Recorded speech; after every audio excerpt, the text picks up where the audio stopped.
Star Wars en direct vous invite au Salon Fantastique à l'espace Champéret du 17e arrondissement de Paris à l'occasion de la 7e édition qui aura lieu du 2 au 4 novembre prochain. Laissez-vous porter le temps d'un week-end vers de nouvelles contrées et venez découvrir d'incroyables activités autour de la fantasy, du médiéval, de la science-fiction et du steampunk. Venez rencontrer nos invités spéciaux Stanislav Yavensky et Tolga Saffer, joueurs de Quidditch dans Harry Potter et la Coupe de Feu, ainsi que Paul Blake qui a joué le rôle de Greedo dans Star Wars Un Nouvel Espoir.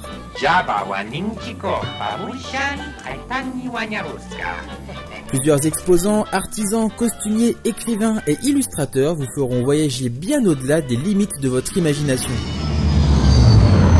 Pour plus d'informations, rendez-vous sur la page Facebook du Salon Fantastique ou consultez le site web salon-fantastique.com. Star Wars en direct vous est présenté en collaboration avec siteclan.net, mintinbox.net, starwarsholonet.com, planetstarwars.com, starwarsuniverse.com, starwarshypernews.fr, Star Wars Geeks Québec, ainsi que Génération Star Wars et Science-Fiction. Bonsoir et bienvenue à Star Wars en direct, la voix du fandom Star Wars qui sera consacrée aux annonces de la série The Mandalorian ainsi que du Blu-ray du film Solo. Je suis Jean-François Richard et aujourd'hui pour discuter de ces deux sujets, je suis accompagné de Francis. Bonsoir Francis. Bonsoir les gars. Et de Danny. Bonsoir Danny. Salut JF. Alors messieurs, que s'est-il passé depuis notre dernière discussion, soit côté Star Wars ou côté geek? Si on commence avec toi Francis. Moi, je me suis lancé dans la lecture de la dernière novélisation que j'avais jamais lue, qui est Le Réveil de la Force. Donc, pour l'instant, je trouve ça quand même très intéressant. Il y a quand même un peu de stock qui se trouvait pas dans le film. Des petits à côté, des choses comme ça. Donc, c'est pas mal ça depuis la dernière émission de mon côté. Oui. Danny? Moi, personnellement, j'ai passé beaucoup de temps à réinstaller mon nouvel ordinateur en fin de semaine, donc ce week-end. Donc pour qu'il soit prêt à enregistrer cette émission aussi et pour que tout le côté technique des procédures de Star Wars en direct puisse être fonctionnel. Donc j'ai passé beaucoup de temps là-dessus, réinstaller des trucs, etc. J'ai écouté les 2 premiers épisodes de Star Wars Resistance, donc l'épisode pilote en 2 parties un peu. C'est correct, jusqu'à présent je veux attendre de voir les autres pour vraiment me donner une idée plus définitive.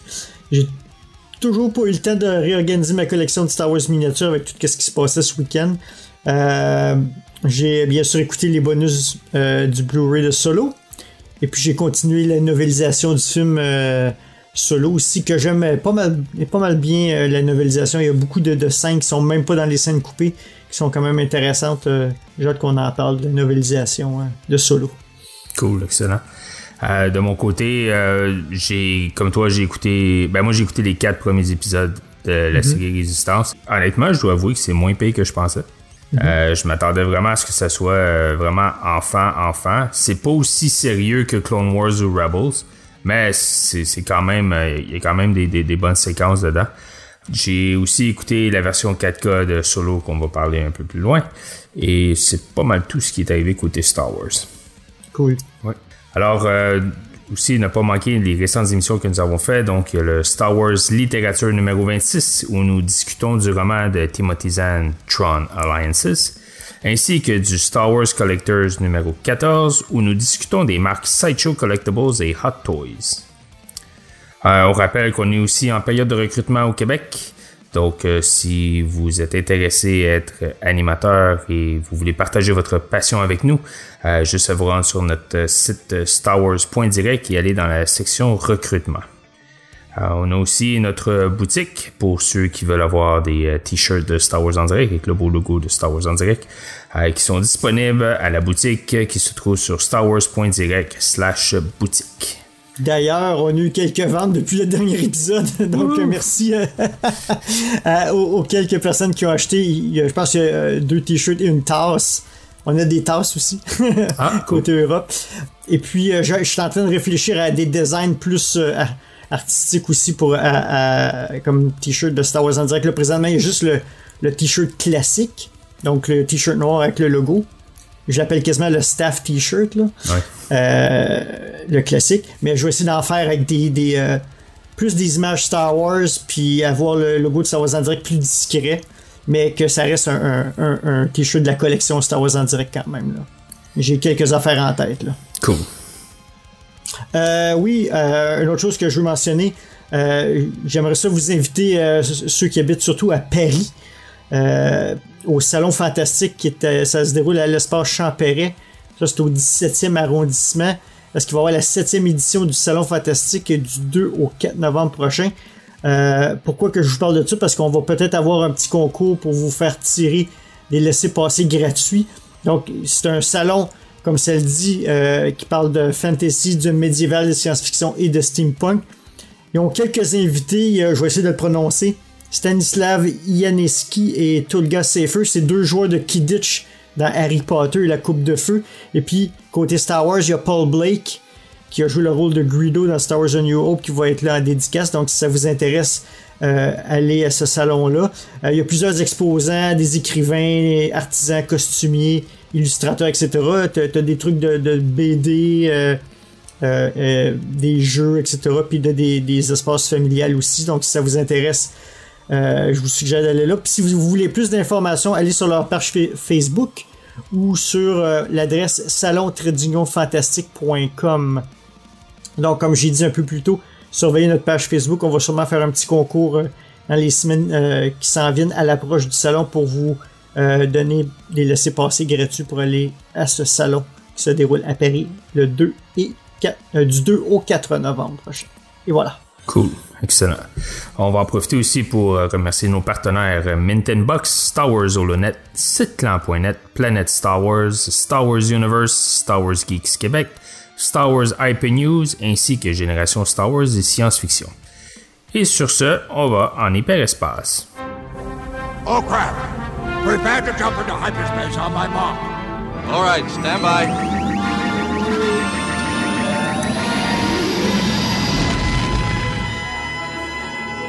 Grosse nouvelle qui est tombée la semaine dernière, c'est l'annonce officielle de la série télévisée pour le nouveau service en ligne de Disney, qui est la série de Jon Favreau, qui s'appelle The Mandalorian. Alors, Jon Favreau, il a mis en ligne sur son compte Instagram le synopsis de la série, qui est comme suit. Ça dit « Après les histoires de Jango et Boba Fett, un autre guerrier émerge dans l'univers Star Wars. » Le Mandalorien se déroule après la chute de l'Empire et avant l'émergence du Premier Ordre. Donc, nous suivons le travail d'un franc-tireur dans les raccoins de l'espace qui sont loin des autorités de la Nouvelle République.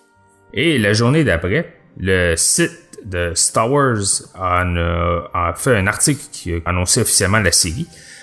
Donc, on a eu des détails sur les réalisateurs de la série, ainsi une belle image. Oui, une belle image, c'est vrai, hein? Une belle image officielle du Mandalorien qui, je trouve vraiment cool, c'est qu'ils ont pris il est fait à partir du modèle de Boba Fett pour le jeu vidéo Star Wars 1313.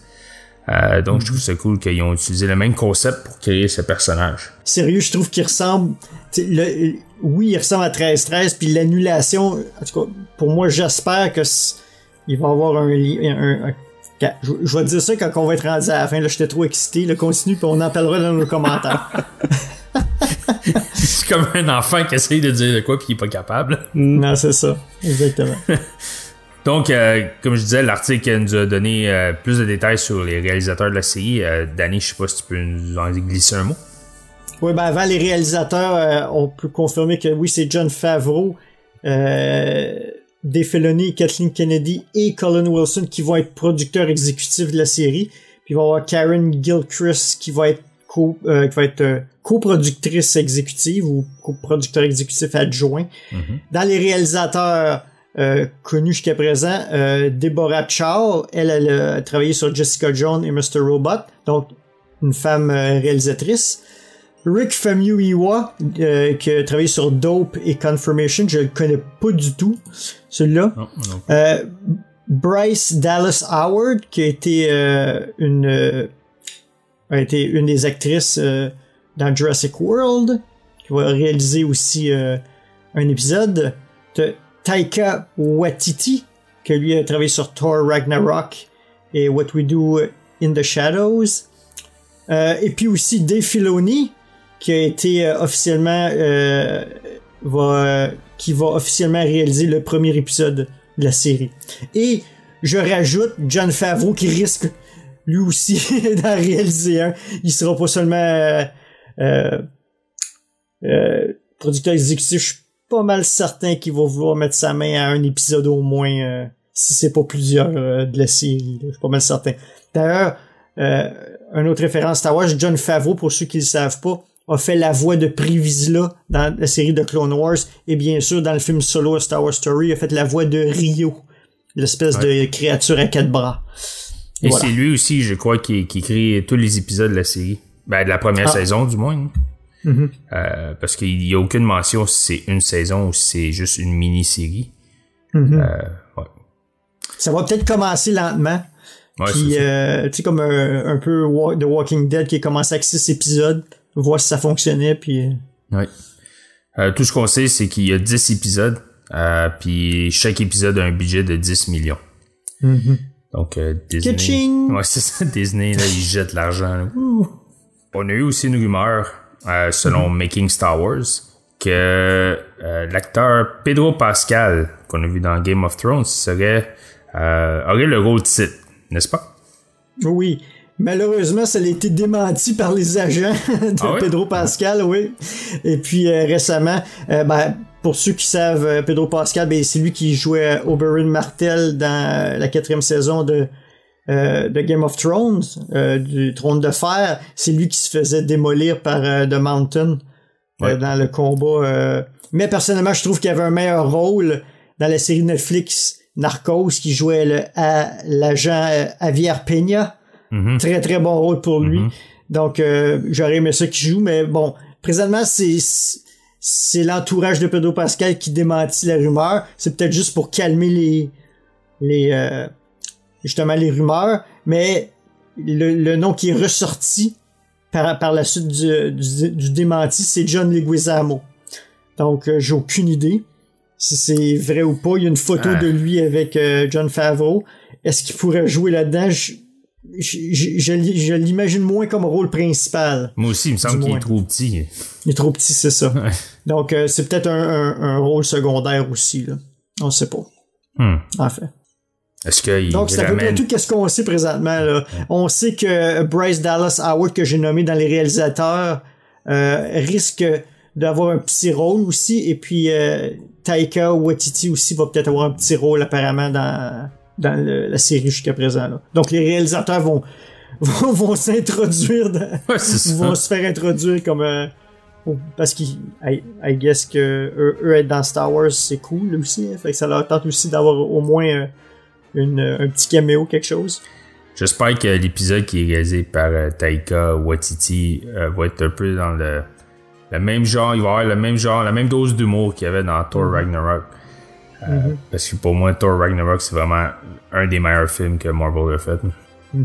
Bon, j'avoue que c'est très amusant et très divertissant. Ouais. Alors, pour l'instant, moi, l'impression que j'ai, c'est que l'omerta qu'on est habitué là, avec Star Wars a l'air moins présente quand même avec la série. J'ai l'impression qu'on va avoir droit à des rumeurs, à des photos, etc. plus souvent qu'avec les films. En tout cas, on va voir, là, mais tu sais, déjà, les premières photos de lieu de tournage qu'on a vues, clairement, on est dans le sud de la Californie. Donc, on n'est pas perdu au milieu de la Tunisie. Je pense que ça joue dans le fait qu'on a plus de photos. Ouais. Parce que c'est pas à l'autre bout du monde. Ouais, dans des coins reculés. C'est sûr que le volume aussi à tourner est peut-être plus grand là, quand même. Ouais. Tu sais, 10 épisodes, là, c'est pas 10 films, mais pas loin. Hein. Fait que, en tout cas, on va voir, mais j'ai eu l'impression jusqu'à maintenant, là, déjà, Ron Howard avec Solo, avec, tu sais, quand même fuité beaucoup de stock lui-même sur Twitter. Donc, c'est ça, peut-être que petit à petit, là, la paranoïa traditionnelle de Star Wars va faire place à un petit peu plus de spoilers pour nous. De divulgation, je vais me reprendre moi-même. Un fan m'a repris sur Facebook récemment, donc au lieu de spoilers, il faut que je fasse attention à dire des divulgateurs. Donc, le Fils québécois de la langue française a créé un mot Ouais, on l'a utilisé quelques fois dans le passé, mais on revient toujours à spoiler. Ouais, c'est ça, faut perdre le réflexe. Ça va prendre quelques temps, ça c'est sûr. Exactement. D'ailleurs, j'ai l'impression que nos Star Wars en direct spoiler et non nos Star Wars en direct divulgateurs risquent d'être beaucoup plus sur la série télé dans un avenir approché plus que sur l'épisode 9.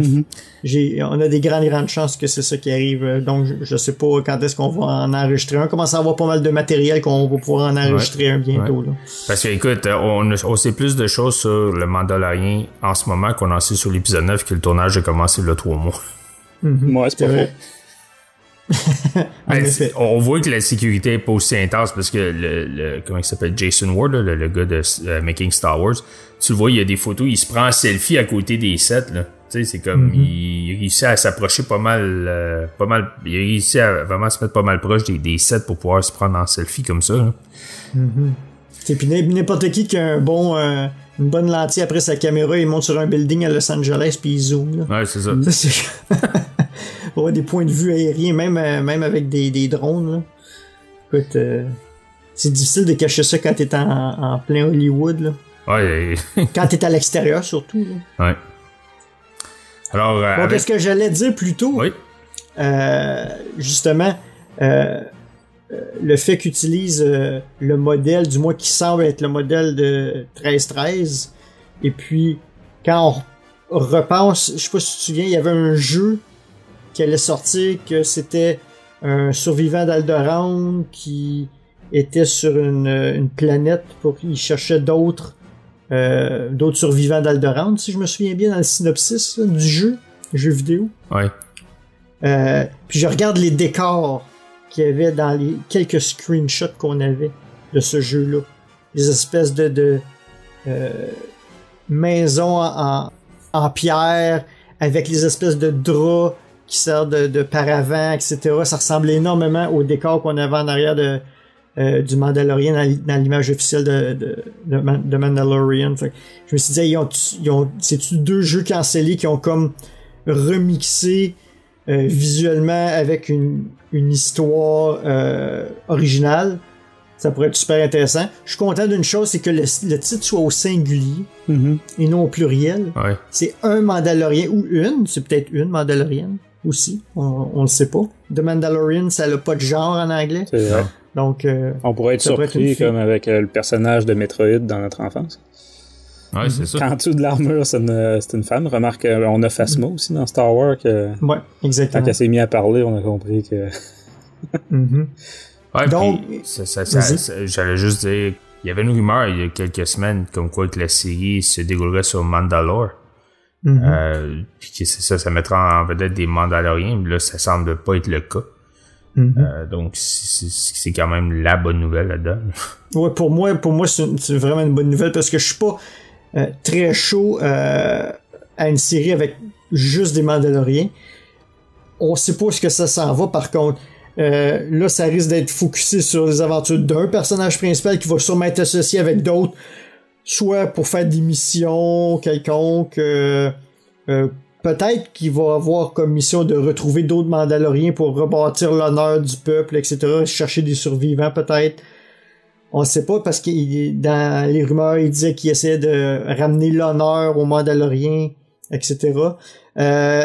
J'espère qu'on va voyager beaucoup dans la galaxie. C'est qu'on va se promener de planète en planète, qu'on va croiser des lieux connus. Peut-être aussi avoir quelques caméos de personnages secondaires quand c'est des épisodes importants qui fonctionneraient bien avec l'époque. Pour ce qui est du personnage, est-ce que ça va être un personnage un peu comme dans le film Mad Max, donc un badass qui parle pas beaucoup, ou ça va être plus un style vigilante à la Daredevil qui va aider les citoyens contre peut-être des restes de l'Empire ou des survivants de l'Empire qui essaient de prendre profit que l'Empire est techniquement mort, mais il y a certaines personnes qui veulent reprendre contrôle de certains secteurs puis que lui va aider. Je spécule totalement, mais ça pourrait être des choses intéressantes comme scénario de série. Là. Moi, je le voyais peut-être comme un mercenaire, prenant des contrats à gauche, à droite, là, puis avec le classique dans les séries, bon ben c'est qui tôt ou tard finit par être tourmenté un peu là, par ses valeurs morales par rapport à ses contrats, des choses comme ça. Mais effectivement, on semble pas du tout s'enligner pour ce que Jeff parlait, les rumeurs au départ, ça allait vraiment porter sur les Mandaloriens comme peuple. Donc ça, je pense, sûrement que ça va faire des déçus chez les grands fans là, des histoires de Mandaloriens. Mais effectivement, ça semble s'enligner plus sur un personnage qui, un peu comme tu disais, pas nécessairement un héros là, vigilant, etc. Mais ça, je sais pas, peut-être que ça va encore être chasseur de primes à la Boba Fett. On va voir, c'est le thème des syndicats du crime, etc., le Underworld, tout ça, a de l'air populaire ces temps-ci dans la communauté de fans. Je pense que ça fait partie des choses que le monde a apprécié aussi dans Solo. Donc, peut-être que c'est plus vers ça. On va peut-être voir le retour sur grand écran du Black Sun et compagnie. Bon, on l'a jamais vu sur grand écran, right? Non, ils en ont parlé, mais je pense qu'il y en a une mention ouais. Mais c'est ça, on l'a jamais vu. Bon, il y en a dans la série Clone Wars. Ouais. On le voit, là, mais ça, c'est sûr, ça pourrait être super intéressant. C'est peut-être Boba Fett qui est sorti, qui a juste une armure différente, là. Ah, c'est ça, j'en doute, mais... Ouais, c'est ça, j'allais demander. C'est qui le Mandalorien? C'est-tu un personnage qu'on connaît ou c'est un nouveau personnage? Il y a beaucoup de monde qui disent que c'est peut-être dans la série sur Aftermath.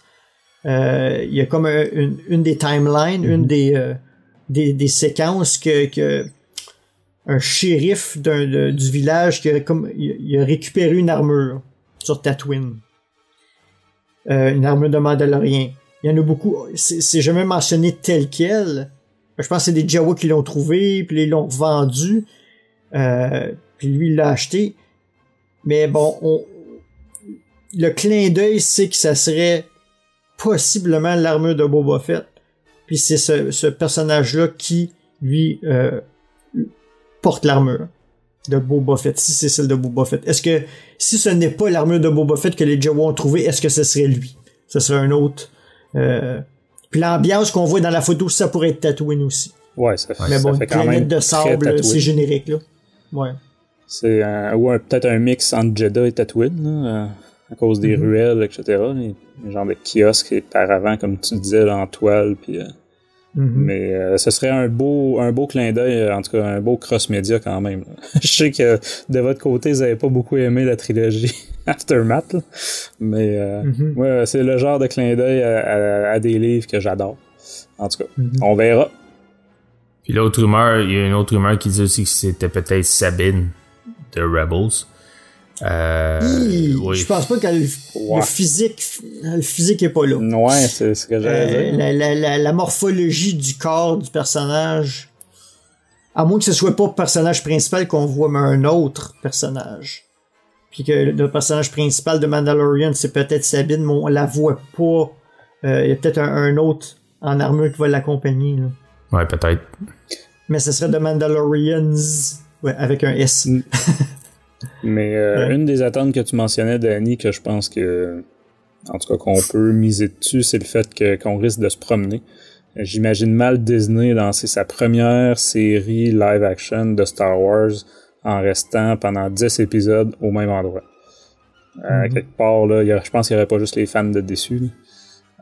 C'est pas nécessairement voyager à tout bout de champ là, à la Star Trek là, avec une planète différente à chaque fois.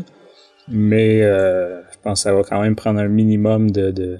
C'est Star Wars, faut qu'ils voyagent dans l'espace.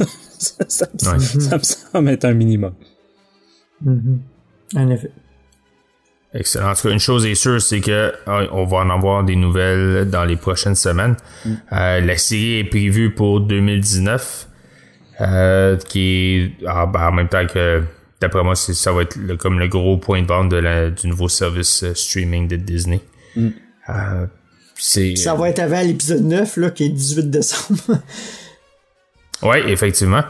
Et j'ai hâte de voir ce qui va en être pour ceux qui sont à l'extérieur des États-Unis, parce que c'est sûr que ce service-là sera pas disponible en même temps, soit en Europe ou même pour nous ici au Canada. Bon, on sait jamais, ouais. Ouais, on sait jamais, mais j'en doute fortement. Peut-être que Netflix ou quoi va avoir les droits internationaux pour la série. En tout cas, on va voir. Mais c'est à suivre. Notre deuxième sujet est bien sûr le Blu-ray du film Solo. Donc, on a tous regardé le film. Je veux dire le Blu-ray ou la version 4K du film. Donc, presque tout le monde a vu le film, donc on va pas parler en détail du film. On va parler plutôt des bonus qui se retrouvent sur le Blu-ray ainsi que la version 4K. Malheureusement, moi, j'ai pas eu la chance de toutes les regarder, donc Danny et Francis, je vais vous laisser en parler. Donc, si on commence avec le premier qui s'appelle Solo, le réalisateur est comme une table ronde avec le cast. Donc, je vais commencer, je vais faire le premier, puis on va alterner, Francis. Ça marche. Donc, les réalisateurs et la table ronde avec la distribution, donc tous les acteurs principaux. Donc, en gros, qu'est-ce que ça raconte? C'est il y a différents trucs. C'est surtout Ron Howard qui pose des questions diverses au cast, comme par exemple la première fois, quand ils ont appris qu'elle allait jouer dans le film, qu'est-ce qu'ils ont fait, à qui ils l'ont dit, etc. On a appris que Paul Bettany a demandé de jouer dans le film. Il dit qu'il suppliait pour jouer dans le film, puis il l'a eu quand même. Donc, si vous voulez jouer dans Star Wars, suppliez. Il y a différents petits détails qu'on a appris. Un que j'ai bien aimé, c'est Tandy Newton. On lui a posé comme question quelle était son inspiration pour jouer Val.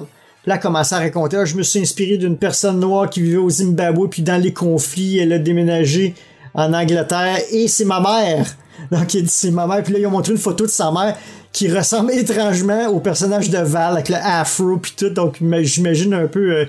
c'était une grande inspiration pour Tandy Newton, donc je trouvais ça vraiment intéressant. Autre petit détail, on a appris que ça a pris 3 semaines de tournage juste pour la bataille entre Chewie et Anne sur Mimban, donc dans la cage, dans la boue. C'est quand même long, 3 semaines. Là, ouais, mais ça séquence, ça dure quoi? 1 minute, 2 minutes? Mm-hmm. Ben, j'imagine que ça inclut la chorégraphie, etc., la pratique, etc., il y a eu aussi une question à Donald Glover par rapport à l'interaction des fans du moment que ça a été annoncé. Il disait la journée même, il allait chercher un café, puis le monde lui disait « Hey Lando! » ou à l'aéroport ou quoi que ce soit, puis il en revenait pas à quelle vitesse que les rumeurs s'étaient répandues, et puis qu'il trouvait ça un peu vraiment freaky, là, vraiment étrange et un peu ahurissant. Ouais. Comment c'était incroyable la vitesse avec laquelle, puis tout le monde avait l'air content que c'est lui qui fasse Lando. On a appris que L337, c'est principalement des effets pratiques. C'est quasiment tous les mouvements faits par Phoebe Waller-Bridge qu'on voit. D'ailleurs, il y a un extra du bonus spécialement là-dessus, que c'est vraiment elle. Il y a juste un petit peu de green screen sur son suit qui a été remplacé par tout le filage, etc., puis la mécanique. Mais c'est vraiment ses mouvements à elle, l'attitude qu'on voit avec L37. Donc c'est pas mal ça que j'ai retenu. Il y a plein de petits détails. Écoutez-le parce que on peut pas tout retenir là, mais je pense que c'est pas mal ça que j'ai retenu principalement. Je sais pas si Francis t'a retenu d'autres choses ou plus retenu que l'ambiance comme peut-être. d'habitude l'acteur qui fait Lando a volé la vedette. Sinon j'ai aimé que c'est ça, les petites anecdotes de Ron Howard. Il y avait entre autres là évidemment la venue de George Lucas sur le plateau. Puis la fameuse scène, là, le conseil qu'il a donné, là, que la scène qui embrasse Kira dans l'armoire à cap, là, si on peut appeler ça comme ça. Mais non, c'est ça, c'est quand même intéressant. Moi, je trouve ça le fun comme petit supplément, parce que souvent, on a droit uniquement à un making-of. Bon, là, évidemment, ça se sentait quand même que il avait convenu de quoi il allait être question.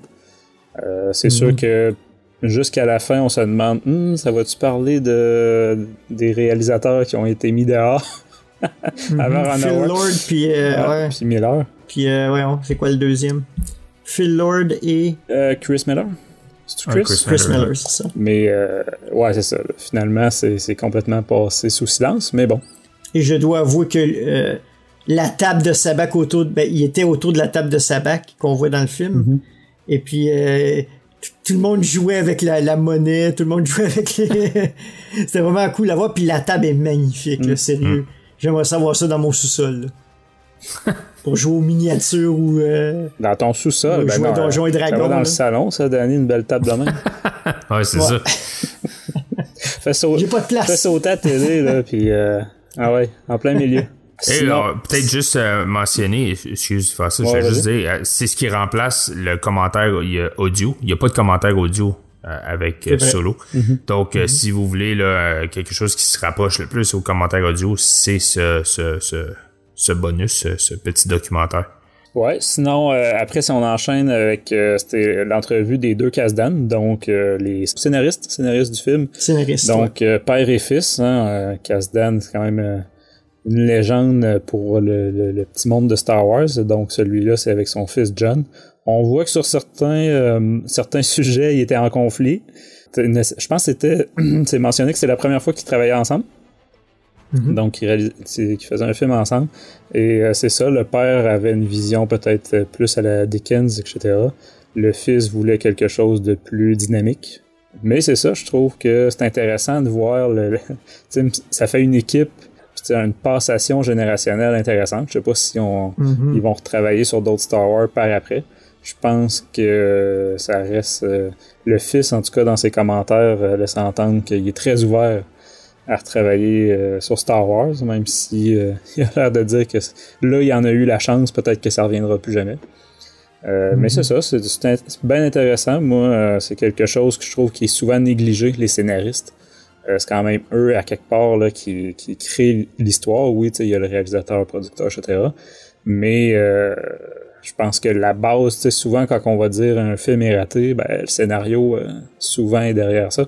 Puis bon, le fait que c'est ça, c'est quand même Lawrence Kasdan qui était derrière l'Empire contre-attaque à l'époque. Je pense que en tout cas, ça fait assez l'unanimité habituellement que l'Empire contre-attaque est considéré comme le top du top là, pour Star Wars. Mais il a participé aussi, je pense, à Return of the Jedi puis The Force Awakens. Donc, ouais, il l'avait ramené pour le 7, effectivement. C'est ça. Mais non. Et qu'est-ce que j'ai trouvé intéressant aussi, c'est on comparait Jonathan, il se voyait plus comme le fanboy de Star Wars, donc il connaissait tous les petits détails de l'univers, probablement qu'il lisait les romans aussi, puis il savait tout, versus son père, que lui il était plus comme George Lucas, il a plus un sens de l'univers, la compréhension, l'esthétique, le comportement des gens dans l'univers, il était plus, tu disais à la Dickens, mais il était plus comme George Lucas, là. Il voyait ça plus différemment. Ouais, c'est ça, c'est son ça faisait fils, une balance entre les deux, là. Moi, ça me faisait penser que dans le fond, il n'y avait pas eu besoin du story group pour ça. Là. Le fils faisait office de story group là, qui venait dire non, ça marche pas, ou oui, on a tel personnage dans la série, mettons Clone Wars, qui serait parfait, ou quelque chose comme ça.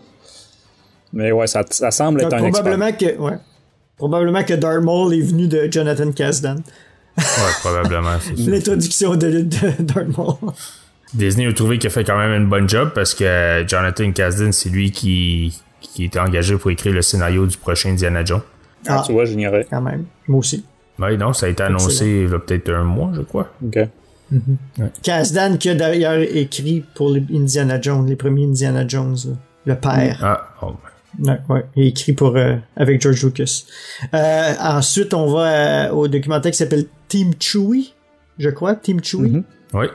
Dans le fond, c'est il montre comment que Kasdan voulait avoir une histoire qui était pseudo-histoire d'amour et d'amitié où ce que les protagonistes s'aiment pas au départ, d'où le combat un peu. Là. Puis il parle beaucoup de la production du costume de Chewbacca. Puis il montre toute l'équipe qui s'occupe de garder fonctionnel puis de réparer le costume, les costumes dans différents environnements. Il montrait quand il devait se battre dans la boue, puis il essayait des trucs parce que le costume était très très pesant, etc. Donc tout l'entretien que ça a besoin. Donc le Team Chewie, c'est l'équipe qui suit l'acteur qui fait Chewbacca puis qui s'occupe du costume en fait, de s'assurer qu'il soit tout le temps beau, tout le temps prêt pour la caméra en fait. Là.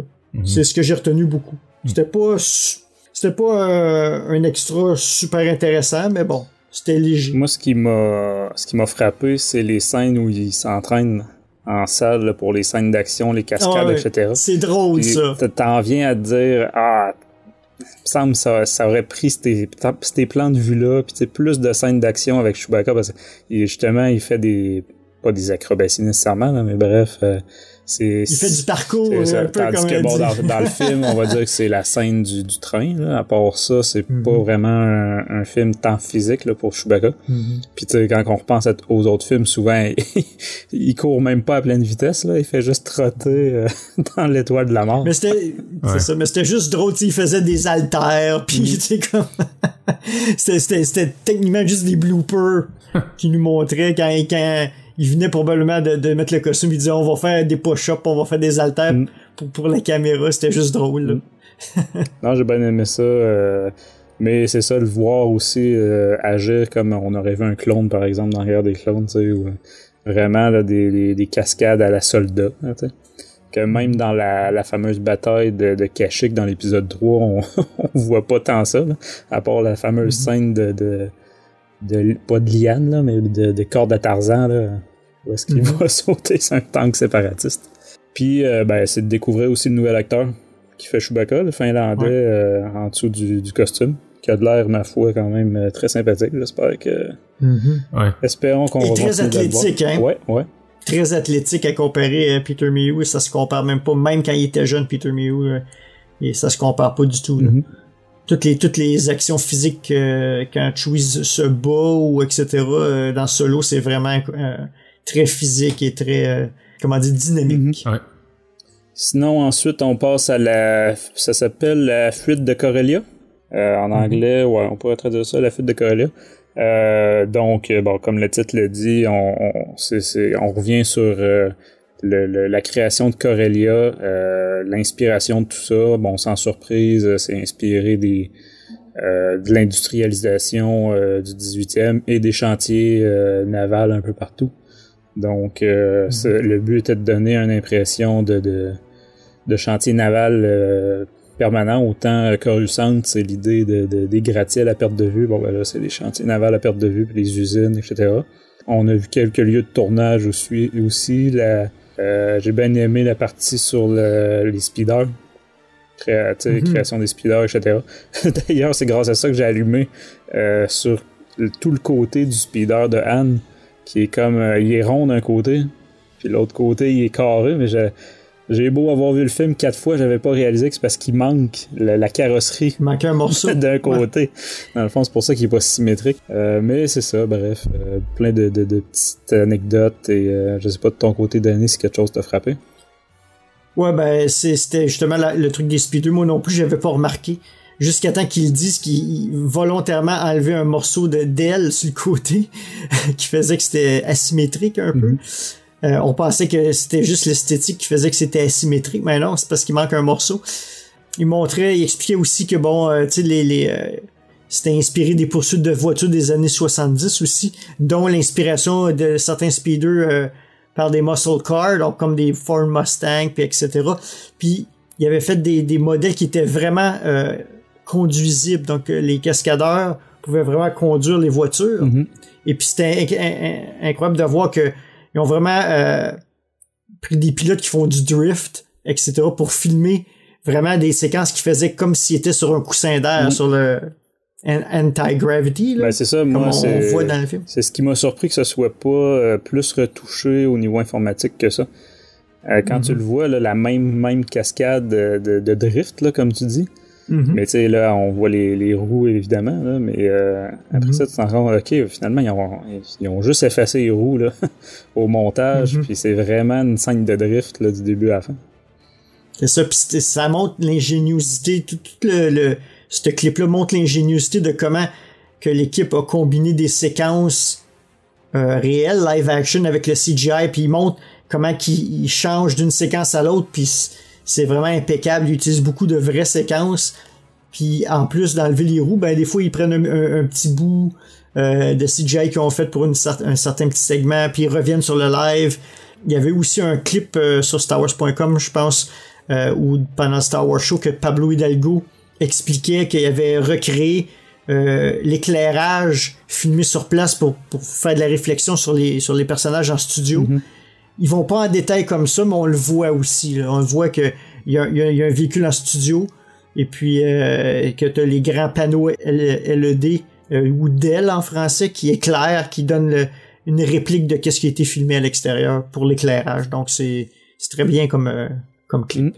Le clip suivant, c'est rebâtir le Faucon Millennium. Donc il montre un peu la transformation du Faucon qu'on connaît vers une version plus jeune du Faucon, donc comment ils ont repris certains petits éléments qu'on voit dans les différents films. Donc, mettons, un petit espace où est-ce que Chewbacca se faisait soigner dans The Force Awakens, qu'ils ont recréé en version plus récente, ou certains panneaux qu'ils ont recréés, se sont inspirés de différents petits bouts de plateau des films précédents, ils ont recréé en plus jeune.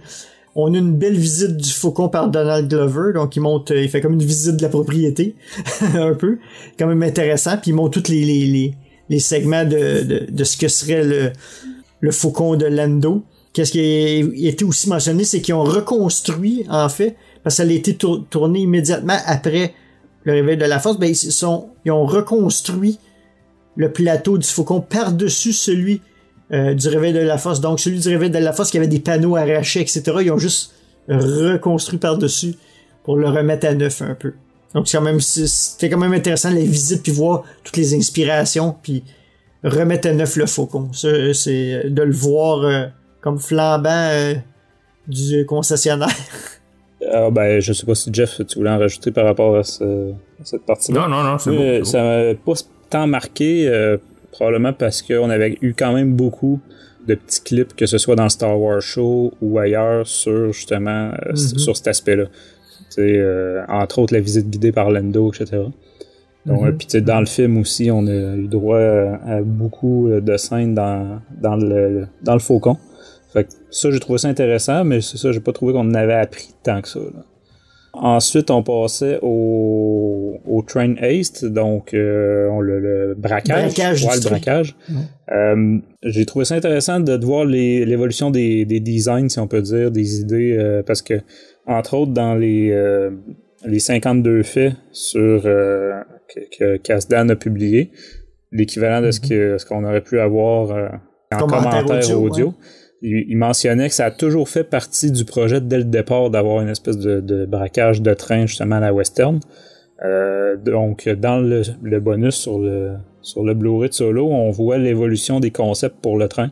Donc il y a eu un bout où il était censé flotter là, un peu de façon magnétique là, sans qu'il y ait aucun rail. Donc, on a vu l'évolution justement vers ce qu'on voit dans le film, des espèces de containers, et que ça tourne avec le rail qui tourne. Au final, je pense que le but est vraiment juste visuel, esthétique, c'est de donner de quoi de spectaculaire. Mais je pense que c'est réussi. Il est question là aussi de l'aspect personnage, donc pourquoi fallait absolument que le bras droit de Beckett meure, etc. Mais je trouvais ça quand même intéressant. Moi, je trouve que c'est un moment fort du film. Puis tu sais, l'attaque avec Enfys Nest, etc. Donc, puis le décor en montagne. On a vu un petit peu du tournage de ce côté-là. Fait que ça, j'ai bien aimé ça. Oui, comme tu disais, il expliquait dans le documentaire que la séquence devait être la séquence qui change la vie d'Han Solo, qui devait être le point tournant de sa vie qui ferait devenir qu'est-ce qui est maintenant. On a vraiment vu que c'est une séquence ultra complexe à réaliser. Ils ont joué énormément avec les différents storyboards. Ils essayaient de trouver la séquence d'images parfaite. Fait que tu voyais, ils montraient un tableau avec tous les petits storyboards, puis ils déplaçaient, puis ils essayaient de voir dans quelle séquence ça serait t'aurais le meilleur effet escompté. Moi, une des choses que ça m'avait fait allumer, ça m'a fait repenser, les geeks qui nous écoutent vont peut-être s'en souvenir, mais l'épisode 2, le second pilote qui avait été fait pour la série Firefly, c'était aussi un braquage de train version semi-western, semi-science-fiction. Évidemment, Firefly était aussi une série de science-fiction. Mais bon, c'est ça, je me suis dit, ok, c'est l'épisode 2 de Firefly, mais version, tu sais, méga budget, là. Contrairement à Firefly, qui surtout au début manquait cruellement de budget. Et une chose qu'ils ont expliqué qui est super intéressante pour ceux qui aiment les effets spéciaux, ils expliquent comment ils ont fait l'explosion du coaxium sur la montagne. En fait, ils ont fait exploser un pétard, dans le fond quasiment, un pétard dans un aquarium en fait, en tournant à une vitesse très très élevée, et après ils ralentissent le film. Et puis qu'est-ce que ça fait? Ça fait un méga ralenti. Donc qu'est-ce qu'on voit? C'est l'espèce de bulle que l'explosion, l'onde de choc que ça crée en dessous de l'eau, et l'effet de recontraction par la suite.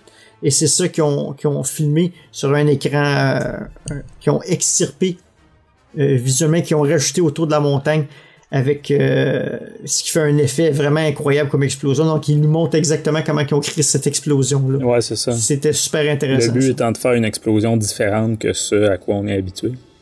Ensuite, on poursuit avec devenir le droïde L337.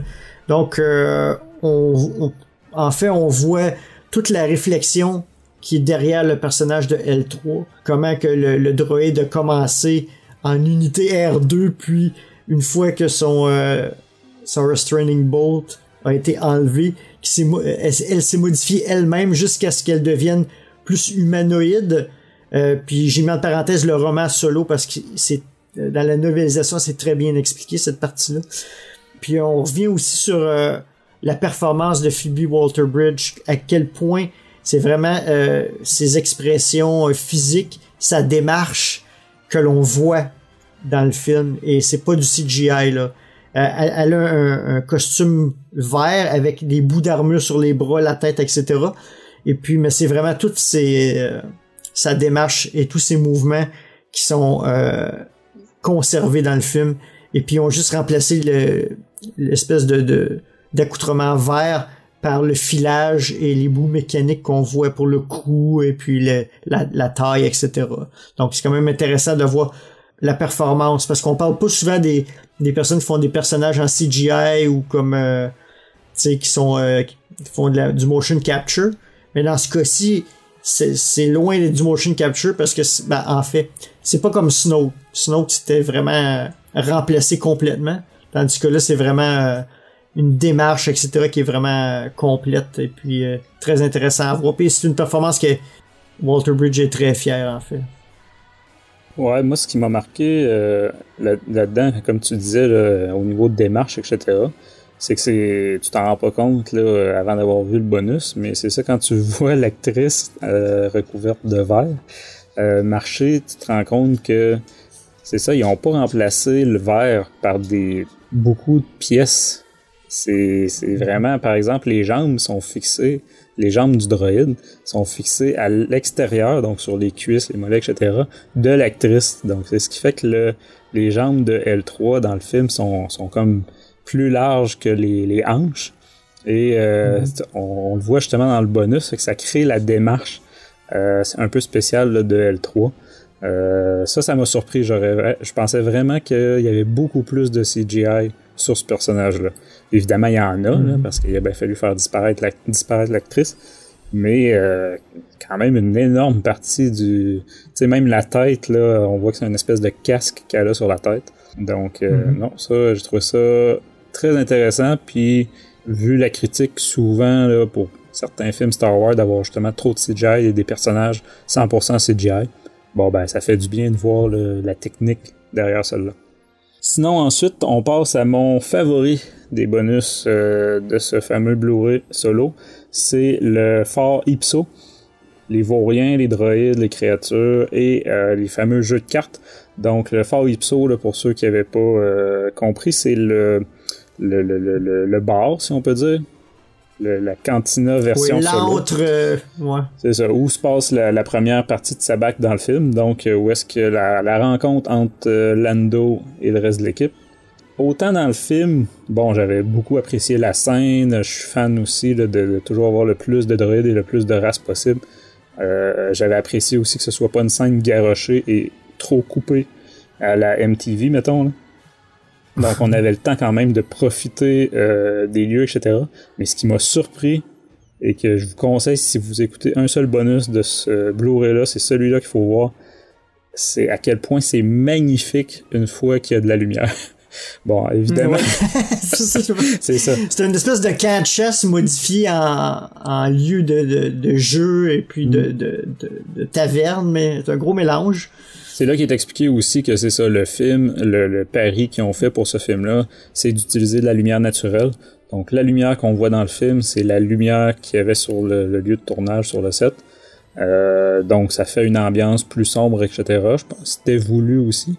Mais c'est ça, une fois là, les lumières allumées, on voit la quantité de détails, mais c'est incroyable, c'est magnifique. Vraiment, là, ça donne envie. Moi, il ouvre ça, là, je vais aller veiller là toutes les semaines, c'est certain. Mais ouais, ça m'a marqué. Bon, évidemment, il y a tout le côté technique, parce que vu le nombre d'aliens, de créatures, etc., c'est énorme le travail. On voit la réalisation de certains aliens. On voit, à une autre époque, probablement qu'on aurait eu 2-3 acteurs et le reste aurait été 100% CGI. Là, on voit que les créatures étaient présentes, comme dans le bon vieux temps. C'est le fun de voir justement les acteurs pouvoir interagir avec des vrais aliens sur place. Tu voyais aussi leur réaction par rapport à ceux qui contrôlaient les créatures, comment que c'était réaliste. Ouais. Il y avait l'impression qu'ils étaient en compagnie de vrais aliens parfois, juste parce que les manipulateurs sont experts vraiment dans leur rôle. Ah non, c'est impressionnant. Puis on voit la chimie aussi là, entre les acteurs. Je pense que clairement, il y avait une chimie naturelle là, entre Anne et Lando. Donc ça c'est intéressant. On voit évidemment le frère de Ron Howard là, qui a son petit rôle comme dans tous les films de Ron Howard dans cette scène-là. C'est celui qui fait pour ceux qui avaient pas compris, c'est celui qui fait les combats de droïdes là, et qui se chicane avec avec L3. Donc celui qui se fait attraper la tête par L3, on va dire ça comme ça. Et non, vraiment, moi ça m'a frappé à quel point c'était magnifique. C'est comme stage là. Construction plus que encore que le Faucon, plus que par exemple la pièce là, de Dryden avec tous les artefacts dedans. Donc, je pense que vraiment le Fort Ipso c'est mémorable. Je suis d'accord avec toi, c'est une des vraiment intéressants, un des clips vraiment intéressants. Et la chose que tu n'as pas mentionné, comme moi j'ai trouvé super intéressant, c'est qu'ils ont montré la création du jeu de Sabacc. Donc du design des cartes puis des règlements. Ils expliquaient même comment jouer au début du clip. Donc en fait, les règles sont vraiment différentes de ce qu'on avait dans Légende. Dans Légende, je pense qu'il fallait que avec 2 cartes que tu te rendes le plus proche de 23 possible. Tandis que dans la version canon maintenant, t'as des cartes vertes qui sont des cartes positives, puis t'as des cartes rouges qui sont les cartes négatives, et tu dois en piger. Et le but du jeu, c'est d'être le plus proche de 0 possible pour gagner. Donc que tes cartes s'annulent en fait, en valeur. Et puis, si j'ai bien compris, à chaque tour, tu lances un dé, et puis le dé va déterminer si tu dois changer de carte ou pas. Donc qui fait un peu qui remplace un peu dans l'ancien jeu de Sabacc que tu mettais des cartes dans un champ d'interdiction qui empêchait les cartes de changer parce qu'il y avait un système de changement de cartes automatique électronique dans l'ancien, tandis que maintenant c'est vraiment devenu un jeu old school qui a pas de technologie, ça joue avec vraiment des cartes et un dé en fait, donc ça a l'air d'être ça les règles. C'était quand même intéressant à voir, puis le graphisme, puis tu voyais la réalisation qui expliquait comment jouer aux autres créatures, aux gens qui jouaient les créatures, etc., puis aux acteurs, comment jouer juste pour qu'ils soient dedans quand ils allaient filmer. Là. C'est quand même intéressant. Je pense qu'Hasbro, ils ont sorti une version, comme pas jeu de société, là, mais une version du jeu de Sabacc. Oui, je pense que oui, t'as raison. Ouais, c'est pas un jeu de Sabacc par contre. Les cartes ont le même look, mais c'est pas les règles du Sabacc en tant que tel. C'est quand même un jeu pour enfants avec des logos de Faucon Millennium, etc. Là, puis c'est pas les règles du jeu. C'est ce qui a déçu d'ailleurs beaucoup de gens qui comprennent pas d'ailleurs pourquoi Hasbro n'a pas profité pour pour tout simplement faire un jeu de sabak. Il y en aurait vendu, c'était l'occasion rêvée. Mais bon, c'est ça. Ah, fait que tu te sens pas cool. Écoutez-nous Fantasy Flight Games. Exactement, c'est ça. Ils vont en faire un jeu de cartes de collection, là, que ça va être comme Magic ou Star Wars Destiny, il faudrait que t'achètes des boosters pis tout, là. Ah, non. Non, ben, le nombre de cartes avait l'air très limité, donc, en tout cas. Bon, ensuite, un des autres bons clips que j'ai trouvé, c'est dans le Maelstrom, la Kessel Run, bien entendu. Donc, un des plus longs clips bonus, je crois.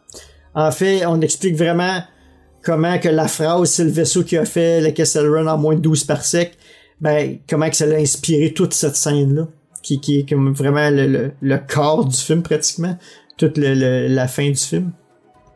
On explique vraiment la création du Maelstrom, de la créature, comment que les réalisateurs voulaient que ce soit comme une espèce d'aventure du style Jules Verne, où est-ce qu'un vaisseau doit affronter une tempête et un monstre. Ils montrent aussi comment ils ont créé un écran, pas 360 degrés, mais un grand écran qui entoure un cockpit du Faucon mécanisé, qui servait vraiment à communiquer un réalisme aux acteurs, comme une expérience immersive qui leur permettait de vraiment performer, puis de réagir en temps réel avec l'image qu'ils voyaient. Donc c'était beaucoup... je pense qu'ils faisaient ça aussi dans Rogue One, quand il était à bord du U-Wing. Il y avait une espèce d'écran autour, et puis ils pouvaient vraiment réagir en temps réel. Depuis l'achat de Disney, tous les films font beaucoup d'efforts pour que les acteurs se sentent vraiment sur place. Que ce soit avec des sets pratiques ou avec des technologies comme ça qui recréent un peu qu'est-ce que les personnages verraient en temps réel, vraiment pour augmenter la performance des acteurs. Je trouve ça super intéressant. C'est très loin de la prélogie où est-ce que c'était des écrans verts, des écrans bleus à 100% quasiment. Ça donne vraiment des meilleures performances pour les acteurs. Puis, en tant qu'acteur, ça doit être vraiment cool. Ouais. En tant qu'acteur, de jouer dans des plateaux comme ça, là. Moi, j'ai apprécié de mieux voir on nous met vraiment la version Lando et la version Han du Faucon un à côté de l'autre. On voit les dégâts sur un ordinateur. Donc, j'ai apprécié de voir, parce qu'évidemment, dans le film, là, on le voit petit à petit, puis à la fin, on voit un peu le Faucon quand il est échoué dans le sable. Et, sur Savarine. Ouais, sur Savarine. Mais c'est ça, j'ai apprécié de voir vraiment côte à côte là, les deux versions. Ça permet de mieux constater à quel point Han a détruit l'extérieur. Bon, l'histoire nous dit pas comment il a fait pour maganer autant l'intérieur là, pour que ce soit comme dans l'épisode 4. Mais qui sait, on va peut-être le voir un jour. Mais l'extérieur est très bien expliqué dans la novélisation. Ah, ouais, tu vois, ouais, mais c'est ça, t'arrêtes pas de nous teaser avec la novélisation. C'est pas gentil, là. La seule manière de s'en débarrasser, on n'aura pas le choix de l'écouter finalement. Donc, il y avait un autre bonus, mais qu'on n'a pas vu parce que c'est... toi, tu l'as vu, je pense... Francis, qui était pas sur le Blu-ray traditionnel, il fallait que tu ailles la version Target. Ouais, exactement. Moi, je l'ai pris en ligne, évidemment. Là. De toute façon, il n'y a plus de Target ici, sur le territoire ici, mais essentiellement, c'est une grosse publicité pour en prévision des packs de Disney. Donc, ce qui s'en vient, je trouve que c'est une parmi d'autres, là, de temps en temps, entre le Star Wars Show et toutes les annonces et on voit le développement du parc quasiment en temps réel. Là. C'est comme un peu plus, ils vont nous mettre des webcams en temps réel. Donc, moi, j'y ai vu moyennement de l'intérêt, surtout quand tu te dis, OK, c'est l'exclusivité de tel magasin. Bon, finalement, on va le prendre ailleurs. Là. Honnêtement, mais c'est ça, YouTube est votre ami, c'est pas très, très dur à trouver. Après, on tombe dans les deleted scenes. Bon, on commence avec le Proxima Den, donc je sais plus comment c'était traduit, mais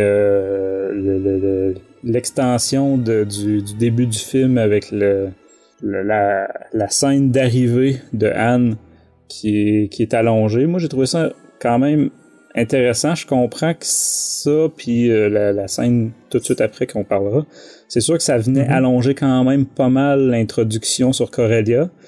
C'est pas mauvais, par contre. Moi, c'est ça, j'ai trouvé ça intéressant. Puis on en a parlé dans une autre émission, mais j'ai beaucoup apprécié le livre Most Wanted. Je pense que vous aussi.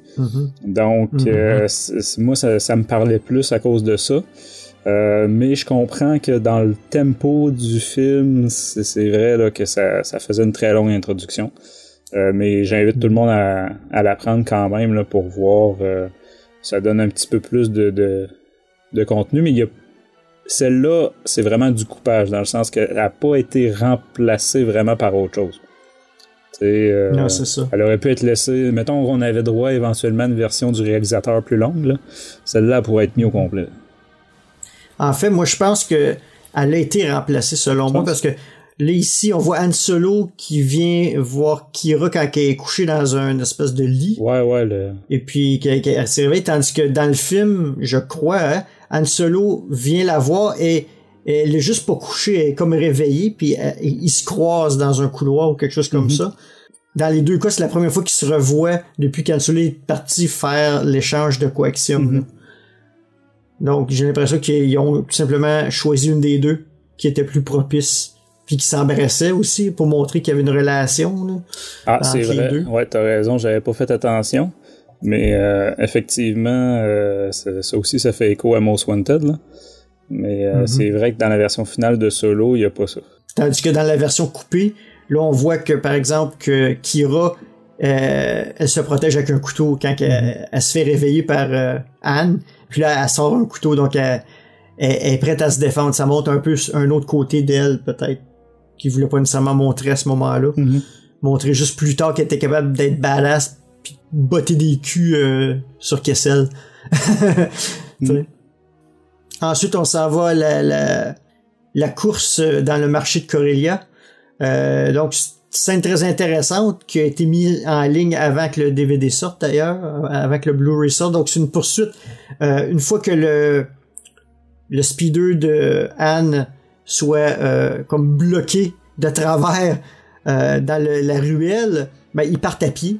Et puis finalement, ils vont se cacher dans le marché, le wharf qu'ils appellent dans la novélisation, donc le marché portuaire, où est-ce que le poisson, puis etc. Ouais.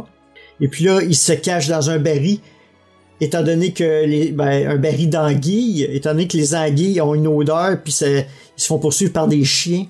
Des hounds qu'ils appellent, donc des chiens aliens un peu, et qui ils perdent le sens de l'odorat à cause que ça sent le poisson partout. Donc le fait de se cacher dans le baril empêche les chiens de les retrouver. Et puis c'est là, bon, évidemment, Anne essaie d'en profiter un petit peu d'embrasser Qi'ra.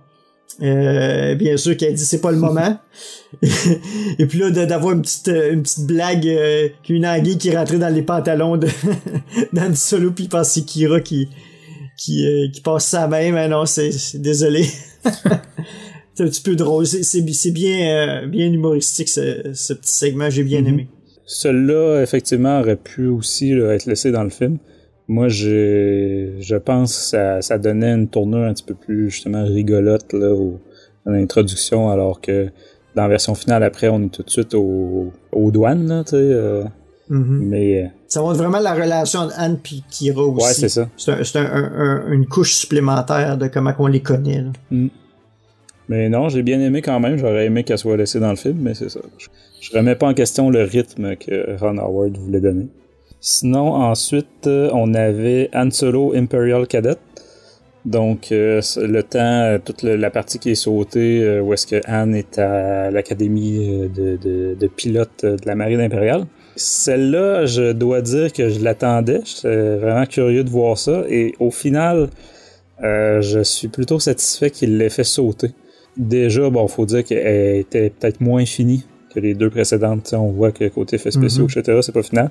Déjà, on voit Anne dans un taille en tant que pilote de taille, mais avec une visière ouverte. Mais pour faire un topo rapide, bon, il désobéit aux ordres. Ça fait qu'il sauve la vie de ses coéquipiers, je crois, et la sienne, ou un ou l'autre. Mais bref, il s'écrase avec le taille, donc ensuite il passe en cour martiale. Et je pense que c'est d'ailleurs à ce moment-là qu'on aurait été supposé voir Tag et Bink, qui ont finalement été coupés du film. Mais bon, moi je me console en me disant que tout ce bout-là va être développé dans un comics Marvel qui va débuter bientôt. C'est sûr qu'on voit le Han qui répond à son supérieur là, en cours martial, au moins j'ai sauvé ma vie, c'est déjà ça, t'sais. Mais l'attitude vraiment à ne pas avoir dans une académie impériale. Là.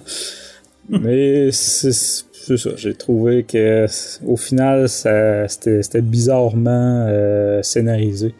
En fait, avant de voir ce bonus-là, j'ai lu la novélisation. Et puis c'est beaucoup plus développé. Toute la scène que Anne essaie d'expliquer à l'écran dans le bonus, on la voit au complet dans le roman, dans la novélisation. Okay. On le voit en train de piloter puis en train de penser à ses actions. On voit tout son chef d'escadron, il dit fais pas ça, blablabla. C'est vraiment tout bien développé. Puis on a aussi plus de détails. Je pense que je vous ai teasé aussi la dernière émission pourquoi qu'il reste dans l'Empire, etc. Allez lire la novélisation, il y a beaucoup plus de développement. Et comme tu dis, probablement que ça va faire miroir à la prochaine BD qui va sortir.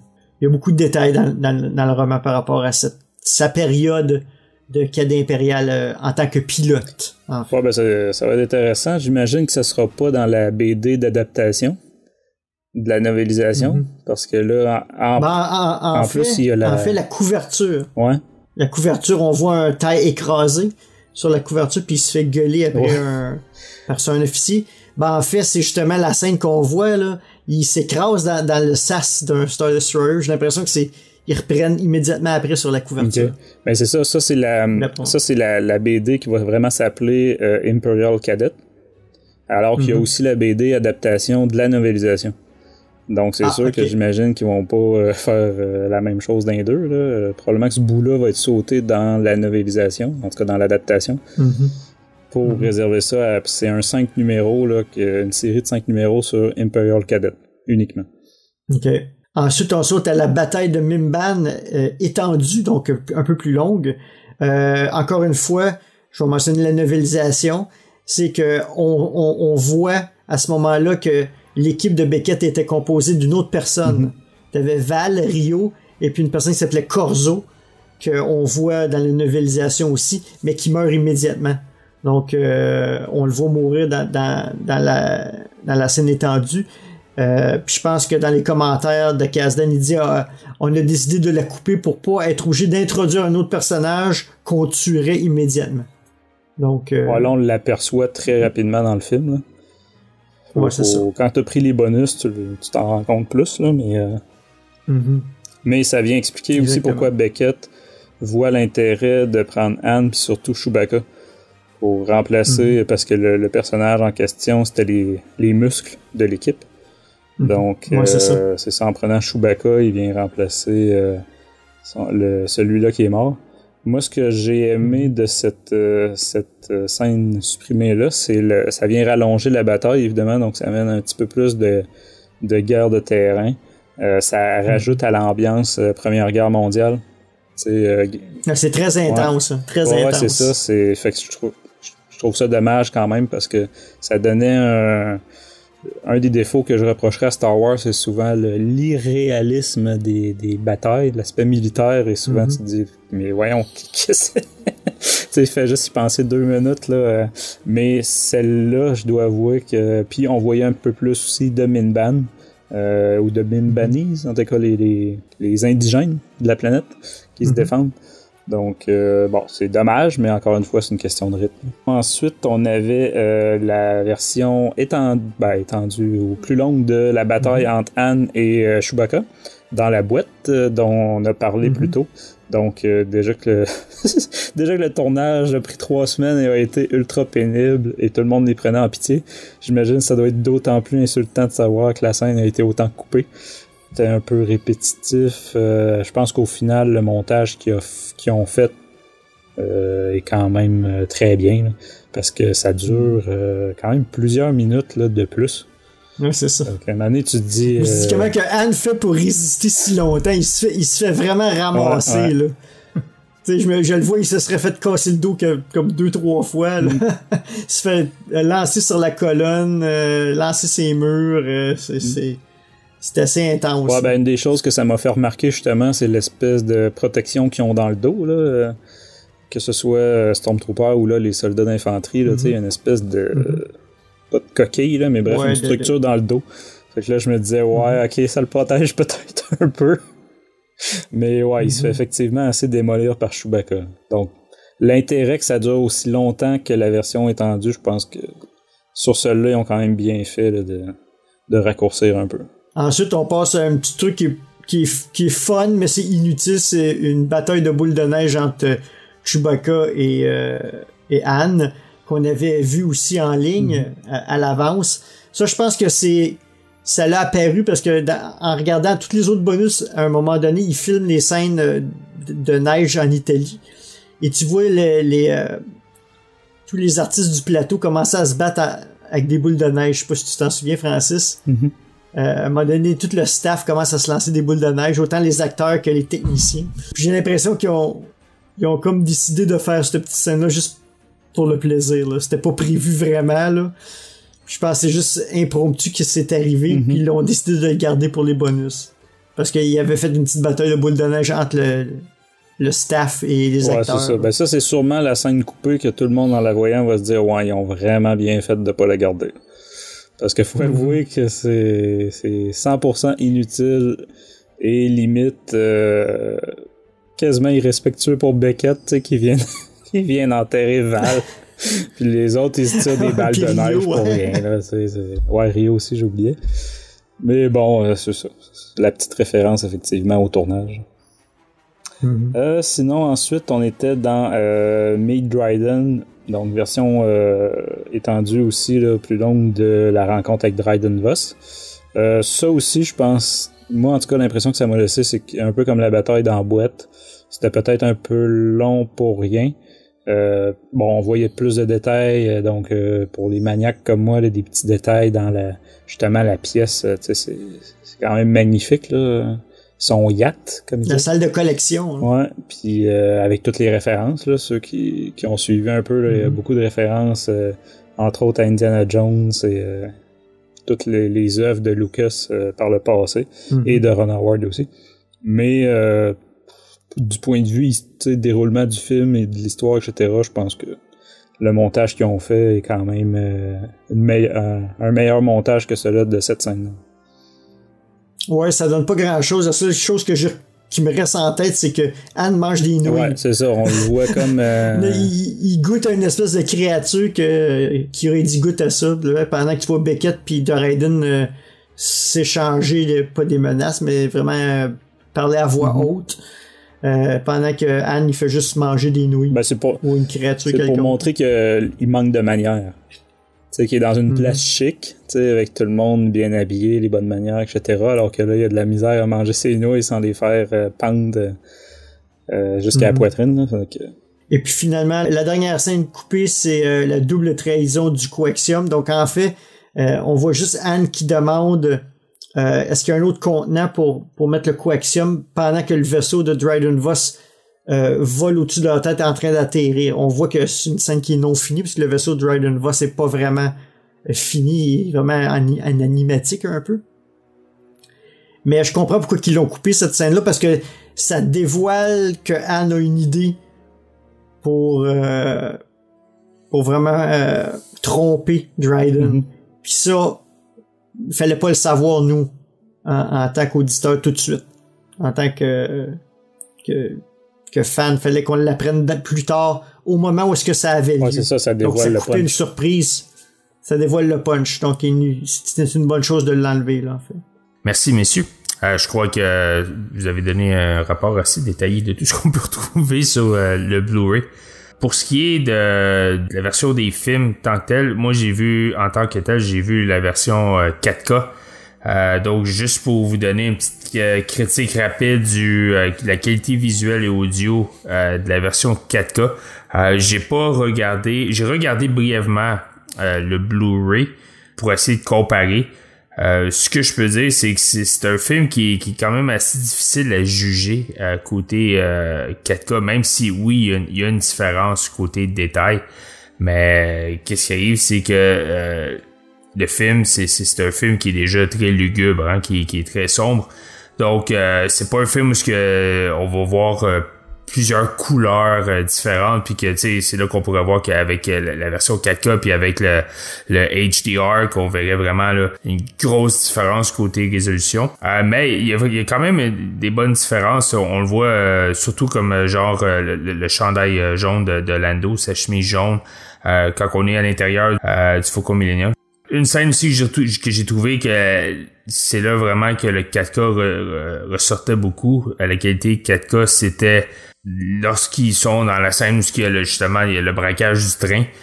Lorsqu'ils sont dehors, lorsqu'ils sont comme couchés dans la neige, puis ils regardent avec les jumelles, ils sont en train de préparer leur plan. La qualité de l'image est vraiment très belle. L'affaire que j'ai remarqué qui est vraiment weird, puis au début je pensais que c'était peut-être mon disque à moi qui était défectueux. Je l'ai même retourné au magasin pour en avoir une autre copie. Mais pendant quelques secondes, on voit comme ce qu'on appelle micro-blocking. Micro-blocking, c'est si vous regardez, mettons quand vous regardez du contenu en ligne sur YouTube, puis que l'image est pas fine, ça fait comme il y a des petits blocs partout dans l'écran. Donc, il y a une séquence où justement on voit ces blocs-là. Puis je trouvais ça vraiment weird parce que c'est une version 4K, donc tu t'attends à ce que tu as vraiment le meilleur de l'image. Si vous achetez la version Blu-ray, là, vous manquez pas vraiment grand-chose avec la version 4K. Si c'est pas un film que vous voulez là, montrer comme un démo pour dire « Hey, regarde ça ce soir, le 4K, ça a l'air de quoi? » Mais il y a une différence, c'est juste pas très dramatique comme différence. Côté audio, par exemple, il y a une piste Dolby Atmos. Donc, ceux qui connaissent savent pas c'est quoi Dolby Atmos. C'est dans le fond, la façon que tes haut-parleurs sont supposés être placés dans ton système, c'est que tu as tes deux haut-parleurs en avant. T'as chaque côté de ton écran, t'en as un en milieu, mais t'as aussi deux haut-parleurs comme un peu plus haut qui seraient comme au plafond, en avant et en arrière. Donc, ça donne comme l'impression que t'es dans les séquences, si tu veux, t'es dans le film, parce que le son ne vient pas juste de gauche à droite ou en arrière, mais il y a aussi du dessus. Donc, c'est vraiment, c'est cool comme expérience. Le son est bon, mais écoute, Disney, depuis qu'ils ont commencé à faire des Blu-ray 4K, ils ont le même problème, c'est que le son n'est pas assez fort. Il faut vraiment monter le volume pour pouvoir trouver l'équilibre pour chaque haut-parleur. Sinon, il y a comme un débalancement. C'est qu'on a tout, on dirait, comme concentré plus en avant. Mais si tu mets le son plus fort, puis tu le mets plus fort que ce que tu devrais le mettre pour d'autres films, là, c'est là que tu trouves cette balance où le son se promène un peu partout. Je sais pas c'est quoi le problème de Disney, mais tous les films qui ont sorti en 4K, c'est la même chose. C'était la même chose avec les derniers Jedi, c'était la même chose avec les Pirates des Caraïbes, même nous autres on a essayé aussi Cars 3. Donc je sais pas qui est en charge de superviser les versions audio qu'ils mettent sur les Blu-ray, en tout cas du moins les 4K. Mais cette personne-là, je sais pas, quelqu'un qu'il lui parle, parce que c'est honnêtement, c'est pas le fun, parce que plus tu montes le son, ben plus que quand tes séquences sont bruyantes, oui, ok, tu l'entends de partout, mais là, tu le baisses parce que c'est trop fort. Donc, il y a juste pas cette balance qui est absente, qui se retrouve pas sur le Blu-ray, parce que le Blu-ray, ils ont la piste DTS HD, puis Dolby Digital HD. Donc, c'est pas le même mixage côté sonore. Donc, c'est en gros mes petites notes sur côté vidéo et audio.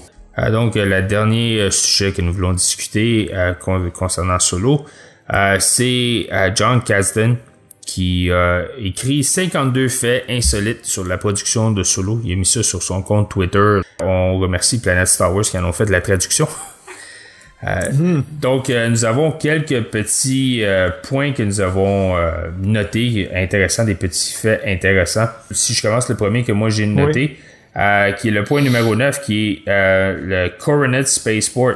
Dans le fond, ce qu'il dit, c'est un nom qu'ils ont trouvé sur Wikipédia. alors qu'il cherchait des ports spatiaux sur Corellia. Je trouve ça juste drôle que, tu sais, c'est Wikipédia qui leur donne un nom qu'ils décide de mettre dans le film. Fait que j'ai trouvé ça drôle, un peu cocasse. Je pense qu'il y avait juste à lire les livres de légende ou demander à Pablo Hidalgo puis il l'aurait dit. Là. Ouais, c'est ça. Il devait pas être disponible cette journée-là. On le savait tout. Ouais, on le savait tout, nous. Ouais. c'est ça. L'autre chose, c'est, je sais que durant le tournage, Ron Howard en avait parlé de Tag et Bink, et puis je vous en avais parlé un peu plus tôt. On les voit pas dans la version finale du film. La raison, c'est la raison que j'ai trouvé drôle, c'est que Ron Howard a estimé que les deux acteurs étaient trop attrayants et trop charismatiques et qu'ils risquaient de cacher la présence d'Eldon. Je trouve ça juste drôle parce que, tu sais, on a entendu toute la controverse à propos de Eldon puis comment il avait besoin d'avoir un instructeur sur place pour l'aider à soit mémoriser les scènes ou juste comment comment je peux dire, les exprimer proprement. Donc, ça fait juste drôle de tu sais, que deux personnages vraiment secondaires, tertiaire. Ouais, c'est tertiaire même. Il avait peur qu'ils soient, tu sais, qu'ils prennent trop, tu sais, qu'ils contrôlent trop la scène. J'ai trouvé ça juste un peu drôle. Un autre que j'ai aimé, c'est il dit que sa famille, les Kasdan, ils passent beaucoup Noël dans les Rocheuses dans le sud du Colorado. Puis qu'ils trouvent ça étrange parce qu'ils font pas de ski. Mais ce qu'ils disent, c'est que quand on est sur Vendor 1, dans le fond, c'est ce qu'on voit, c'est comme pour représenter le paysage des Rocheuses. Fait que je trouve ça cool qu'on voit l'inspiration pour cette scène. Danny, je sais pas si toi t'en as quelques-uns que tu veux aller. Hein? Oui, le point numéro 12. On l'a mentionné un petit peu tout à l'heure parce que ça fait partie d'une des scènes coupées, c'est qu'au départ, il y avait un quatrième membre de l'équipage de Beckett qui était Corzo, et dans certains plans on peut encore le percevoir. Il dit aussi que sa performance était vraiment excellente, mais compte tenu de l'environnement trépidant du film, il aurait été malvenu d'introduire un personnage que nous allons tuer aussitôt. Donc c'est un peu qu'est-ce qu'on mentionnait tout à l'heure. Le point numéro 13 aussi, Chris et Phil, Chris Miller et Phil Lord, c'est eux qui ont eu l'idée de mettre Chewie dans le rôle de la bête sur Mimban, donc je trouvais ça intéressant que c'est une idée qui venait d'eux. Le point 14, une scène qui a jamais été tournée puis qui est pas dans les bonus, mais qui est restée dans le script jusqu'au dernier moment, qui concerne l'équipe de Beckett qui est partie sans Anne puis Chewie. On voit que finalement il embarque avec l'équipe de Beckett dans le transporteur. À l'origine, Beckett s'en allait sans eux et ça forçait Anne et Chewie à voler un autre vaisseau, et puis avec lequel il aurait pu s'échapper. Et puis en chemin, il vidait le vaisseau. Il y avait plein d'ordures, puis il jetait les ordures sur les Stormtroopers qui les poursuivaient. Donc ça aurait pu être comique comme scène, mais bon, ça l'a été coupé. Le point 16, qui dit que le Conveyex a toujours été dans le brouillon du script. C'est quelque chose qui ont pensé très très tôt dans la production, et puis tout le monde était d'accord à conserver. À l'origine, par contre, la cargaison transportée dans le Conveyex ne devait pas être du coaxium, mais plutôt un criminel extrêmement dangereux. Donc c'était plus pour libérer un criminel qui était en route vers une prison à sécurité maximale. L'idée qu'il y avait au départ, c'était que Beckett et son équipe se faisaient embaucher pour aller sauver ce criminel-là, et que le criminel et sa bande, plus tard, allaient, eux, à un moment donné, sauver Anne pour le remercier, en fait. Donc, c'est une scène qui aurait pu être complètement différente avec un autre personnage. Donc, il a été complètement changé. Point 18, ils disent que ça, je l'ai gardé parce que c'est une référence à la France. Donc, à l'origine, la base de Dryden Voss c'était pas un vaisseau, mais plutôt une forteresse insulaire, donc isolée, comme le Mont Saint-Michel. Donc le Mont Saint-Michel, ceux qui savent pas, c'est une espèce c'est une île que quand la marée monte, elle n'est plus accessible, sauf par un petit passage maintenant. Donc, ou si vous voulez avoir un peu une inspiration de quoi ça a l'air, c'était aussi l'inspiration de Tolkien pour faire Minas Tirith. Donc c'est une espèce de cité en étage circulaire. Donc si vous regardez en ligne, c'est très très intéressant. Je l'ai visité quand j'étais en France, c'est magnifique à visiter. Point 19, Kira mentionne un personnage qui s'appelle Doc Ondar, Doc D-O-K, espace O-N-D-A-R, qui est un marchand d'antiquités.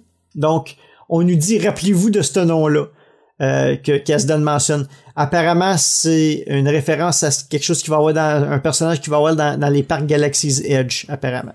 On sait pas, ça reste à voir. Le point 25. Ouais, puisqu'on vous en avait parlé plus tôt, que Donald Glover, il était né pour jouer à Lando. Et donc, il explique comment qu'il y a eu, quand il a eu les résultats de son casting, il y a eu des frictions. Puis là, après ça, quand il l'a montré à Bob Iger, le président de Disney, le CEO de Disney, puis Alan Horn, tout le monde savait que c'était lui, puis c'est Lando. Fait qu'il dit juste que, tu sais, Lando, il faut qu'il porte à nouveau la cape, puis le plus tôt serait le mieux. Donc, on veut l'histoire de Lando et Waru, là, comme l'histoire des Lando Calrissian Adventure, les vieux romans légendes. Parce qu'il en parle, ils l'ont remis canon, là, parce qu'Han Solo, il raconte cette histoire-là quand il s'enregistre dans le Faucon, là, sur Kessel. Je sais pas si vous l'avez catché dans le film. Il y a énormément de références à ces livres-là, là, de maintenant légendes, là, mais c'est ça, ces aventures de Lando. Donc, point 27, ça dit, il y a une phrase dans le film, ça dit « Sans moi, vous n'auriez pas pu arriver au Black Spire ». Donc, Black Spire qui va être bien sûr la ville dans le parc Galaxy Edge de Disney, mais qui est aussi dans le roman Tron Alliances. Mm-hmm. Et le roman 30, du coup. Très intéressant. OK. Point 30, la fin du point 30, c'est qu'il mentionne que la relation entre Anne et Kira ne devait pas se terminer à la fin du film. Puis il dit « J'espère pouvoir reparler de cette histoire un jour car j'aime bien la tournure qu'elle prend. Mm-hmm. » Donc, intéressant. On espère que ça va se poursuivre. Mm-hmm. Point 32, le Maelstrom est une idée qui est restée depuis la première version du script. Il essaie de trouver un moyen de rendre le raid de Kessel visuellement excitant.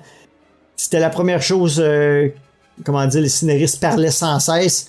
Puis il voulait faire quelque chose qui satisferait tout le monde, et en particulier il savait que ça satisferait jamais Neil deGrasse Tyson. Pour ceux qui savent pas c'est qui, surtout les Européens, c'est un physicien qui est vulgarisateur à la télé aux États-Unis. Donc c'est un gars qui aide à expliquer les phénomènes cosmiques, etc., ou la science. Puis il voulait aussi avoir un côté Jules Verne dans l'idée d'affronter une tempête dans l'espace, donc on a mentionné aussi un peu plus tôt. Le point 38, il regrette de ne pas plus avoir créé, d'avoir inclus une créature créée par Chris et Phil, qui s'appelait le Wapota, qui est une bête qui ressemble à un éléphant, muni d'une grosse perceuse pour creuser les tunnels dans Kessel. Puis il y avait une scène où est-ce qu'il se sauvait à côté de cette bête-là. Si vous regardez dans le livre Art of Solo, A Star Story, vous la voyez, cette bête-là. Vous avez le concept art à l'intérieur de ce guide-là. Très intéressant d'ailleurs. Point 42. Dans la scène où est-ce que vous voyez le Star Destroyer arriver dans la Kessel Run, il y avait à un moment donné dans le script que le Faucon était coincé dans le rayon magnétique du Star Destroyer et que Anne se servait d'un peu de coaxium dans le escape pod, le devant du Faucon. Il lançait le devant du Faucon avec du coaxium vers le Star Destroyer pour le faire exploser et le libérer du champ de traction. Donc c'est quand même une bonne idée qui aurait pu avoir lieu, mais ils ont décidé de garder le pod pour se débarrasser de la créature plus tard dans la scène. Point 47, assez intéressant, il dit que dans de nombreuses versions du scénario, Enfys Nest était un des mercenaires de Bossk. Tiens, ils ont décidé de changer ça. Quand même intéressant. Le point 50, la trahison et le départ de Kira devaient aussi avoir lieu. Kira était destinée à être plus compliquée que Anne, au moins à ce stade de leur vie. Il dit encore une fois, tout ceci n'est que le premier et le deuxième acte de leur histoire. Le troisième acte, la réconciliation d'Anne et Kira n'a pas encore été écrite. Donc, est-ce qu'on va la voir un jour? Qui est d'ailleurs le point 52. On lui pose la question, est-ce qu'il y aurait une suite à Solo A Star Wars Story? Et puis, c'est Jonathan qui écrit ça. Il dit, pour être honnête, je pense que le défi est de conquérir les box-office étrangers plutôt que ceux des États-Unis. Personnellement, je pense qu'on peut faire de très bons films Star Wars sans dépenser trop d'argent.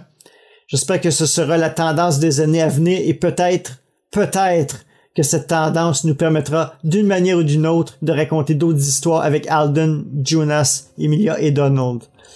Avec ces acteurs et Ron Howard, je sauterai sur l'occasion. Étant donné la manière dont Hollywood et la culture en général réagit face aux choses qui n'ont pas fonctionné, il y a peu de chances que ça arrive. Donc il passe son message dans ce commentaire-là qui est dans le dernier du Blu-ray en fait, s'il aurait donné ses commentaires. Il dit écoute, Hollywood c'est Hollywood, les critiques sont les critiques. Faut vraiment conquérir les box-office étrangers, donc c'est pas quelque chose qui est facile. Tout passe par l'argent en fait, c'est ce qu'il dit. Donc c'est dommage, il croit pas que ça va arriver. À moins qu'il décide de le faire soit par un livre ou je veux dire qu'on puisse voir l'histoire, ben pas y voir, mais qu'on puisse soit lire l'histoire à travers un livre ou une bande dessinée. Mm-hmm. C'est peut-être la seule solution. Ouais, effectivement. On verra. Moi, j'aimerais ça vraiment le voir. J'ai bien aimé Solo, donc si je dirais un commentaire final là-dessus, c'est si vous avez pas vu le film, achetez-le ou du moins louez-le sur Apple TV ou peu importe là. Vous pouvez le louer ce film-là. Donc ça vaut la peine. Du moins, voyez le film. Les bonus sont intéressants. Ça a peut-être une durée d'1 heure totale à peu près, Francis, les bonus. Je dirais, ben, les bonus sont intéressants, mais regardez le film. Vous allez voir un côté intéressant. C'est une petite aventure bien sympathique. C'est pas du Star Wars à tout casser, mais c'est super divertissant, personnellement. Donc, achetez-vous ça. Ouais, et ceux qui connaissent... Ouais, excuse-moi, Francis. J'allais dire, tu sais...